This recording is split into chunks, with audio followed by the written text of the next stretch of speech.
Hello, and welcome to this course on search advertising.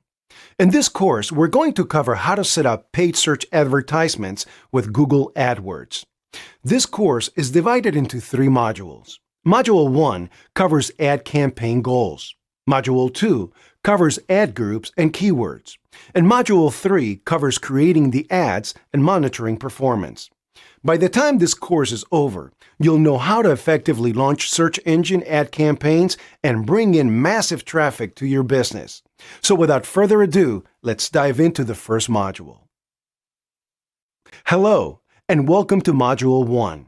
In this module, our ad expert will be teaching you about the various campaign goals and how to pick the best ones for your business.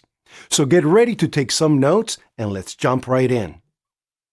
Okay, so I'm going to walk you through the various goals you can choose from when creating a search ad campaign in Google AdWords. We'll start here at the main dashboard, and we'll click Campaigns up here on the left.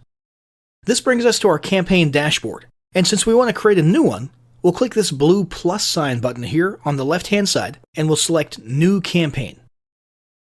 As you can see, we've got 7 goals to choose from. But first, let's talk about what the word goal actually means in the AdWords universe. You see, rather than let companies fend for themselves and try to figure out each little variable and option in their ad settings without fully understanding what they do, Google decided recently to help guide advertisers along in understanding and shaping their ads to optimize them for specific common marketing goals.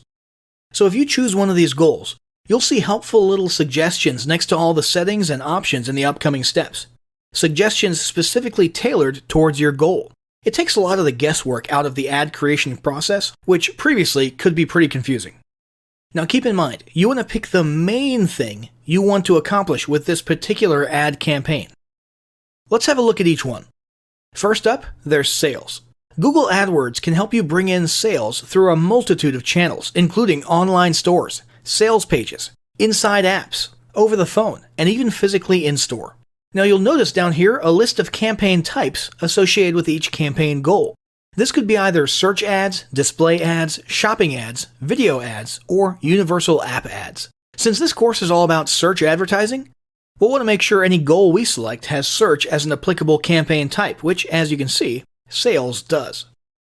Next, there's leads.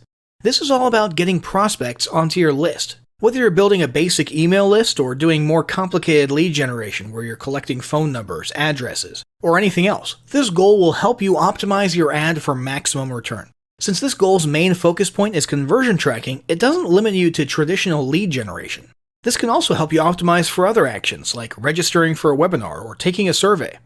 Next, we've got website traffic. Now this goal is arguably the most generic and least specific. I would say this would best serve people who are doing content marketing or just trying to get more eyeballs on their blog posts, and who don't really care about specific actions or conversions. But it could be used for a whole host of things. Then there's product and brand consideration.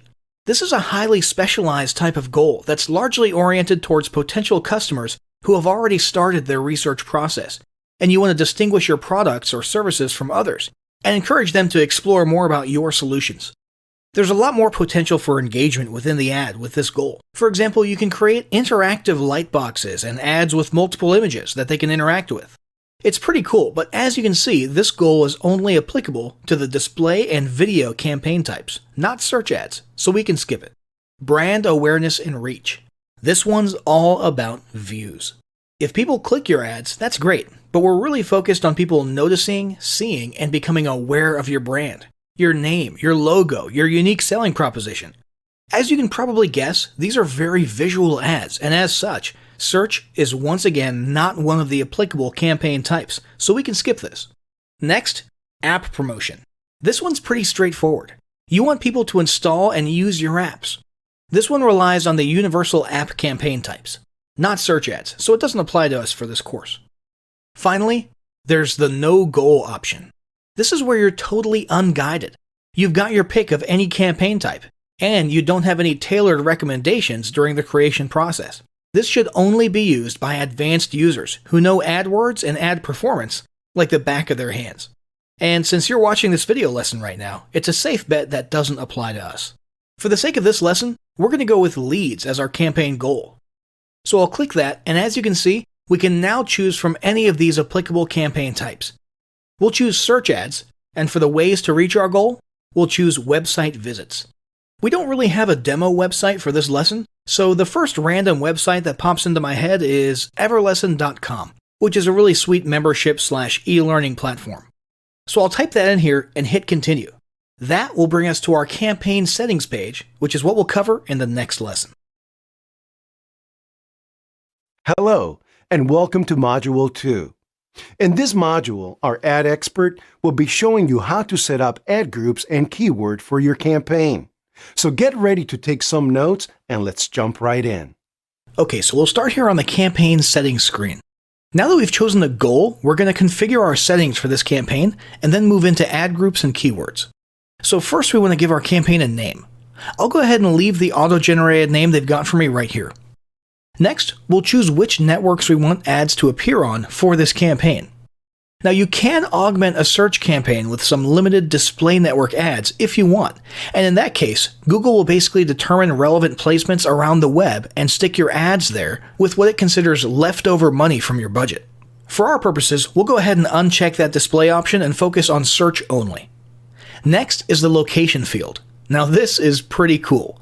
Not only can we type in things like countries and cities, but we can even click advanced and let's zoom in all the way to, say, Omaha, Nebraska. We'll click radius, pin mode, and I can drop a pin and narrow my target audience all the way down to a specific number of miles from that pin. It's insane what you can do. But for the sake of this tutorial, we're just going to stick with all countries and territories. Next, if you're targeting your audience based on language, you can do that right here. And then we have the budget. Now the budget is important to understand. This is not a cap on daily spending like a lot of people think. What you're actually setting here is your approximate monthly budget divided by about 30 days. So the actual spend on any given day could be as much as twice what you type here. And on other days, it might be considerably less than that number. But Google will make sure that by the end of 1 month, when you divide it all up, you will have spent this number times about 30. So this will end up being your daily average, not your actual daily cap. Now you do have an option here. If you need to spend as much money as possible and get these ads out in a shorter period of time, let's say you're doing retargeting for a week-long product launch, or you're trying to meet a sales quota or something like that, you can set delivery to accelerate it so it'll spend your money faster. But just be aware, of course, that this will obviously cause your budget to run out early. Next is bidding. Now, bidding in AdWords is of course based on the old ad auction framework where Google's algorithms are constantly deciding whose ads to show where and when and how often. You can choose what metric you want your bidding focused on right here. It's automatically set to clicks, which means it'll optimize for people actually clicking on your ads, but there's other options as well. Impressions refer to how many people see your ads, regardless of whether they click. And as you can see, there's 2 grayed out options here for conversions and conversion value. Now those are pretty nifty to use, but they require you to set up a special conversion tracking tool separately first, so we're going to focus on clicks. We have an option here to set a bid limit. So if you have a specific number in mind that you want to pay per click, you can enter that here. But if you want Google to simply handle this for you, you can leave it blank. Next, we've got start and end dates. Now, typically, ads just run indefinitely. But you might have a specific reason for setting an end date. For example, if you're running a limited time offer or promoting a live event. We'll leave this set to none for us. Next, there's audiences. Now here's the thing. Audiences are great. You've got a lot of demographic and interest-based options to choose from here, based on mountains of data that Google has collected, as well as based on your own data, like if you create a remarketing audience with a tracking pixel. However, most of this will be more useful if you're doing display ads or one of the other types of ads, and you want people to encounter your ads while they're browsing around the web. Since we're strictly dealing with search ads in this lesson, and we literally want to reach people on the search results page while they're typing specific keywords, we're going to skip this. Next, we have extensions. Now these are very cool. Site link extensions are a great way to add additional links to a search ad that link directly to specific pages like your About page or an Hours of Operation page. Callout extensions are great for adding important bits of information like free shipping or product details like vehicle mileage or any bullet point type things that don't fit into the main ad text. And finally, call extensions are literally a link that can lead directly to a phone call to a number of your choice. We won't need any of these for our purposes, but be sure to explore these options if they're relevant to your business. Now it's time to move on to ad groups and keywords. This gets directly to the heart of our search ad campaigns. What keywords do we want to show up for? You'll want to put a lot of thought into this because it directly affects your reach. The popularity and frequency of search terms is vital for obvious reasons, but you also need to balance that with the competition level for those search terms, since that impacts the amount of your budget that gets used per click. Now there's a few tools that can help you with this, including Google's own Keyword Planner, Moz, KW Finder, and SEMrush. These tools can help get search volume and competition rates for known keywords, as well as explore and discover additional relevant keywords that you might not have thought of. Once we've researched our keywords, we can literally just paste them all right here. Now you can divide your campaign into easier to manage and analyze groups called ad groups. And if you want to, you can have different sets of keywords in each group so you can see which ones perform better after the ad's been running for a while. For this lesson, however, we'll just need the one ad group. So I'll go ahead and paste my researched list of keywords right here. That's about it for this step. I'm going to hit save and continue, and we'll move on to creating the ad itself in the next module. Hello, and welcome to Module 3. In this module, our ad expert will show you how to create your ads and monitor their performance after launch. So get ready to take some notes, and let's jump right in. Alright, so here we are on the ad creation page. You've probably seen these search result ads about 1 billion times, right? Now it's your turn to create one. As we create this ad, keep an eye on this preview to the right here. This is where you can see a demo of what your ads will look like on the search results page. Step 1, we need to enter the final URL that our traffic will be landing on when clicking on our ads. Sticking with our previous example, we'll say we're sending people to the membership platform everlesson.com. Now let's create some headlines. These are the most visible and eye-catching parts of your ad, so you want to make sure the most important words are right here, which can require a lot of thought beforehand because there's a pretty tight character limit. Let's say super easy membership platform and start your free trial and point and click no coding. Now the next field here, display path, is optional. If you want your customer to see what specific pages or areas they're going to, you can put things here to reinforce the marketing message. Like if you have a clothing store, then you could put store.com/men's-shoes/outdoor or something like that. We don't really have any need for that, so we'll skip this option. Next, there's descriptions. Now, descriptions could be used to just cram some more extra information into your ad, since the headlines are pretty short. But the ideal would be to include a call to action like buy now or get started today. I think we'll try get your first online course up and running today. Now, more recently, Google added the ability to add yet another 90 characters of description here. That's probably advantageous in many cases, but I don't want my ads to get so crammed with text that the prospect's eyes miss the main message. So I'm going to stick with what we have here. That's it. Our ad is finished. So I'll hit done, and there we go. Our first search ad is ready to go. Now we could click new ad and create a few more ads with different headlines, different angles, and then we could compare later to see which ones work best. For this lesson, we'll stick with just this one, and I'll hit save and continue. This brings us to the final confirmation page, where we see a brief overview of the important details of our campaign. I'll go ahead and click continue to campaign.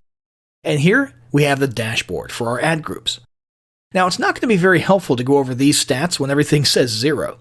So let's come over here to a past campaign that already has some data for us to talk about. So here we've got an ad group from a previous campaign that already has some stats associated with it. This one was a test campaign for selling musical instruments. Here you can keep track of a ton of important stuff. For example, we've got the actual keywords themselves, along with a toggle button for enabling or pausing each individual keyword. We've got your max CPC if you set one, whether or not your keyword was approved. But the most important data is right over here. We've got your number of clicks, impressions, which means how many people saw your ads for those keywords, click-through rate, average cost per click, and the total cost from that keyword so far. So to take one of these as an example, The term violin sale has brought in 5 clicks to our website so far. That's out of 148 people who have seen the ad, which gives us a click rate of 3.38%.